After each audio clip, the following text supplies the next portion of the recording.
इस बड़ी बैठक में जेपी नड्डा शामिल थे। अमित शाह के साथ साथ तमाम दिग्गज पहुंचे थे। सूत्रों के अनुसार खबर है बैठक में सीएम के नाम को लेकर भी विस्तार से चर्चा हुई है।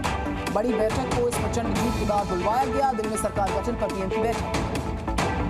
दिल्ली में बीजेपी की वापसी हो चुकी है 27 साल के बाद, और सबसे बड़ा सवाल यही है कि आखिर मुख्यमंत्री का चेहरा कौन होगा, जिसे लेकर मंथन किया गया। जेपी नड्डा अमित शाह के साथ प्रधानमंत्री नरेंद्र मोदी की बैठक हुई और इसमें सीएम के नाम को लेकर चर्चा की गई। कौन होगा दिल्ली का अगला मुख्यमंत्री, इसको लेकर मंथन का दौर जारी रहा। 27 साल के बाद बीजेपी ने दिल्ली में वापसी की है, कमबैक किया है प्रचंड जीत के साथ। ऐसे में बैठकों का और मंथन का सिलसिला लगातार जारी है। बड़ी बैठक बुलवाई गई जिसमें इस बात पर मंथन हुआ कि दिल्ली का अगला मुख्यमंत्री कौन होगा।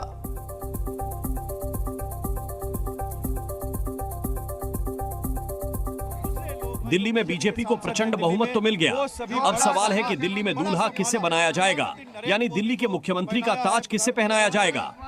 क्या एमपी, राजस्थान का फॉर्मूला दिल्ली में चलेगा या फिर महाराष्ट्र की तर्ज पर पुराने दिग्गज आलाकमान की पसंद बनेंगे।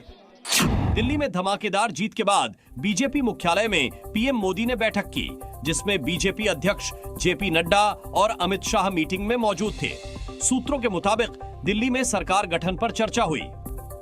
वैसे देखा जाए तो बीजेपी में सीएम पद के कई दावेदार हैं। सीएम चेहरे का चुनाव करते समय बीजेपी जातिगत और क्षेत्रीय संतुलन साधने की कोशिश करेगी। सीएम की रेस में सबसे पहला नाम प्रवेश वर्मा का है। उन्होंने नई दिल्ली से अरविंद केजरीवाल को हराया है। प्रवेश वर्मा के पास राजनीतिक अनुभव भी है और इससे पहले वह 2 बार सांसद रह चुके हैं।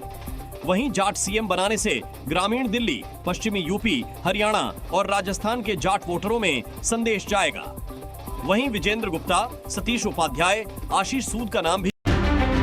दिल्ली में बीजेपी की बम्पर जीत के बाद अब सवाल है कि देश की राजधानी का अगला मुख्यमंत्री कौन होगा। नई दिल्ली से आम आदमी पार्टी के संयोजक और दिल्ली के पूर्व सीएम अरविंद केजरीवाल को करीब 3000 वोटों से हराने के बाद अब इस रेस में प्रवेश वर्मा का नाम सबसे आगे चल रहा है। जीत के तुरंत बाद प्रवेश वर्मा केंद्रीय गृह मंत्री अमित शाह से मिलने पहुंच गए, जिससे इन अटकलों को और अधिक बल मिल गया कि प्रवेश वर्मा ही दिल्ली के सीएम होंगे और उन्हें आलाकमान से यानी बीजेपी आलाकमान से ग्रीन सिग्नल भी मिल गया है। लेकिन बीजेपी की हिस्ट्री को देखते हुए जानकारों का मानना है कि अभी इतनी जल्दी प्रवेश वर्मा के नाम को कंफर्म न समझा जाए, क्योंकि बीजेपी वर्तमान ही नहीं बल्कि भविष्य को लेकर भी कई अहम फैसले लेती है।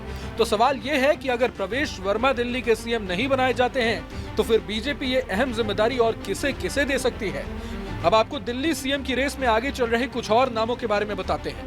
दिल्ली में सीएम बनने वाले प्रमुख चेहरों में प्रवेश वर्मा के अलावा रमेश बिधूड़ी, मनोज तिवारी, वीरेंद्र सचदेवा, मनजिंदर सिंह सिरसा का नाम आगे चल रहा है। अब इन तमाम नामों के रेस में आगे चलने की पीछे की वजह भी जान ली। सबसे पहले बात कर लेते हैं दिल्ली बीजेपी के प्रदेश अध्यक्ष वीरेंद्र सचदेवा की।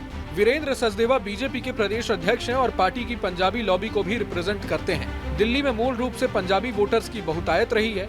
पंजाबियों को साधे बिना दिल्ली पर कभी राज नहीं किया जा सकता। दिल्ली में बीजेपी की जीत के बाद यही कहा जा रहा है कि वीरेंद्र सचदेवा के नेतृत्व में ही बीजेपी ने ये कमाल दिखाया है। नैतिक रूप से उनका भी अधिकार बनता है कि दिल्ली का सीएम उन्हें बनाया जाए। वीरेंद्र सचदेवा के बाद मनोज तिवारी की बात कर लेते हैं। मनोज तिवारी दिल्ली बीजेपी के सबसे चर्चित चेहरे हैं। उनका भोजपुरी फिल्मों का हीरो होना प्लस पॉइंट है। दिल्ली के पूर्वांचली समाज के वे बीजेपी में सबसे बड़े नेता बनकर उभरे हैं। मनोज तिवारी की बॉडी लैंग्वेज विभिन्न मौकों पर खुद को दिल्ली का सबसे बड़ा नेता के रूप में दिखाती रही है।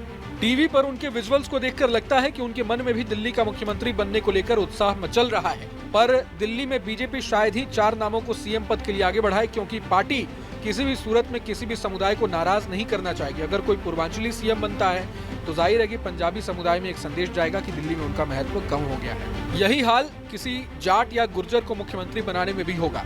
इसलिए ऐसी उम्मीद की जानी चाहिए कि इन समुदायों से डिप्टी सीएम जरूर बनाए जाएंगे। अब बात रमेश बिधूड़ी की भी कर लेते हैं। वैसे तो रमेश बिधूड़ी का नाम चुनाव से पहले तक सीएम पद की रेस में आगे चल रहा था, लेकिन कालकाजी सीट से मुख्यमंत्री आतिशी से वे हार गए हैं, इसलिए उनकी दावेदारी अब खतरे में पड़ती दिखाई दे रही है। दिल्ली में सीएम पद के लिए दुष्यंत कुमार गौतम का नाम भी पिछले दिनों बहुत तेजी से उभरा है। बीजेपी उन्हें भी मुख्यमंत्री बनाकर खेल कर सकती है। इसकी सबसे बड़ी वजह यह है कि वो दलित समाज से आते हैं और पार्टी के पुराने कार्यकर्ता हैं। कांग्रेस ने जिस तरह बीजेपी के खिलाफ दलित विरोधी अभियान चला रखा है, उसकी काट के रूप में भी दुष्यंत गौतम सबसे बड़ा हथियार साबित हो सकते हैं। इसके अलावा बीजेपी के सीनियर नेता मनजिंदर सिंह सिरसा के नाम की भी चर्चा सीएम पद की रेस में है। उन्हें पार्टी ने राजौरी गार्डन से उम्मीदवार बनाया था, जहां उन्होंने 1800 वोटों से आम आदमी पार्टी की धनवती चंदीला को हराया। राजौरी गार्डन पंजाबी बहुल सीट है। खास बात यह है कि 2027 में पंजाब में चुनाव होने वाले हैं। चूंकि सिरसा सिख समुदाय से आते हैं, ऐसे में पंजाब के सिख वोटरों में अपनी पकड़ मजबूत करने के लिए बीजेपी मनजिंदर सिरसा पर ये बड़ा दांव खेल सकती है। दिल्ली बीजेपी में विजेंद्र गुप्ता वो शख्सियत हैं जो घनी काली तूफान वाली रात में भी बीजेपी का दिया जलाए रखने का काम किया है। 2015 में जब दिल्ली विधानसभा में केवल 3 विधायक थे तो उनमें से एक विजेंद्र गुप्ता थे। इसके बाद 2020 के विधानसभा चुनाव में भी उन्होंने अपनी सीट बचाए रखी थी। विधानसभा में बहुत कम संख्या होने के बावजूद भी आम आदमी पार्टी के खिलाफ वो आवाज बुलंद करते रहे हैं। कायदे से देखा जाए तो मुख्यमंत्री पद के लिए उनका नाम सबसे आगे होना चाहिए। कुछ लोग ये भी सवाल उठा रहे हैं कि क्या बीजेपी किसी महिला को दिल्ली का मुख्यमंत्री बनाएगी। चूंकि मेल फेस में सीएम पद के दावेदार कई सारे हैं, इसलिए पार्टी के लिए किसी एक को चुनना कठिन हो सकता है। ऐसे कठिन परिस्थितियों में बीजेपी के पास एक ट्रम्प कार्ड है जिसका इस्तेमाल करके वो तीर से 2 शिकार कर सकती है। किसी महिला को सीएम बनाकर बीजेपी ये दिखा सकती है कि उसे इस समुदाय की चिंता है। लोगों को किसी महिला सीएम के मिलने से आपकी सीएम आतिशी और दिल्ली की पूर्व सीएम शीला दीक्षित का एहसास होगा।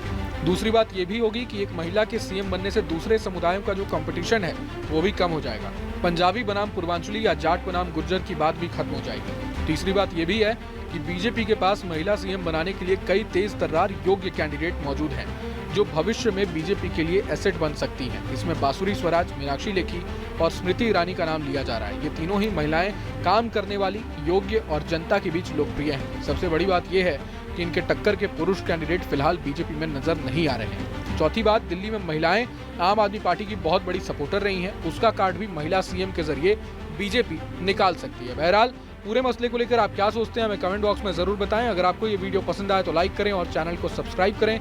वहीं तमाम बड़ी खबरों के लिए देखते रहें व्हाट्सएप पर खबरों की ताजा अपडेट के लिए